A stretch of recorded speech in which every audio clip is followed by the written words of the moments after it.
हमार शिकार बड़े हो यार बात पहिला प्यार बड़े हो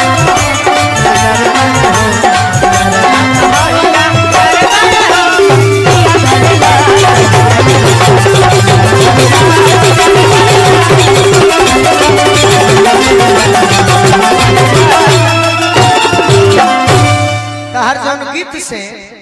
पूरे बिहार जगत में ही ना बिहार के बाद यूपी झारखंड जितना भी जिला बा जहाँ भोजपुरी के लोग सुनेला वो गीत गौलू है कि ना अभी नहीं दिल ना लगई हो वो कहिया गई गा देंगे वो गम अभी गा के फिर रेस्ट करो फिर हम गाले फिर गई बाकी भाव में गई यहनी के संगे गई हाँ पहचान बनल हिट ना ये लोग हिट कलाकार ना ये लोग लंबा रेस के घोड़ा जेकर बहुत दिन तक नाम रही शारदा सिन्हा कल्पना मालिनी अवस्थी के रेंज में ये लोग गायक बा कई का बा हिट तो 2-4 दिन वाला हो कि आई आनी बोले लेखा चल जाए तो तनी वो गीत सुना दो फिर छठ सुना दो कौन एगो बेटी के ऊपर सुना दो कितना बेटी जो सुने खाती बिल्कुल तारा खाती लोग हमारा खाती नहीं खेलो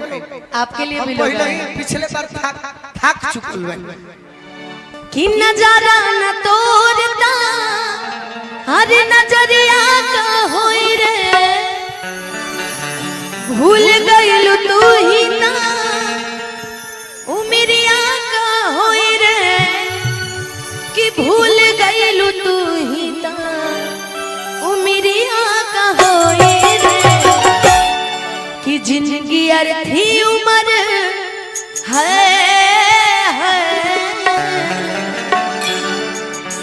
कि जिंदगी अर्थी उम्र शमशान लागे गोरी रे कि तोरा बिना दुनिया बिरान लागे गोरी रे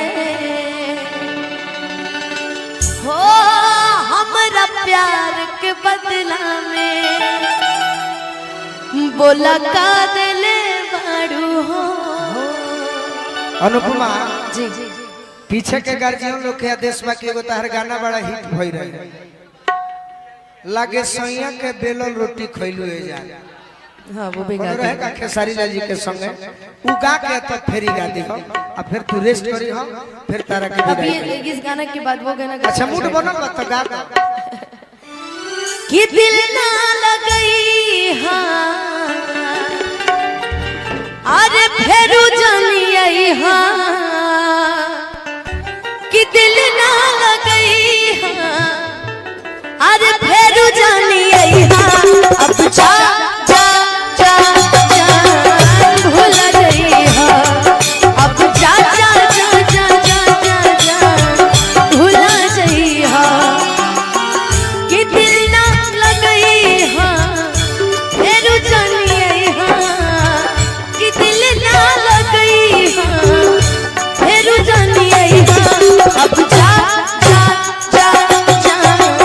भूला गई हां अब जा जा जा भूला गई हां केहू दुनिया में नहीं थे तोहरा सिवा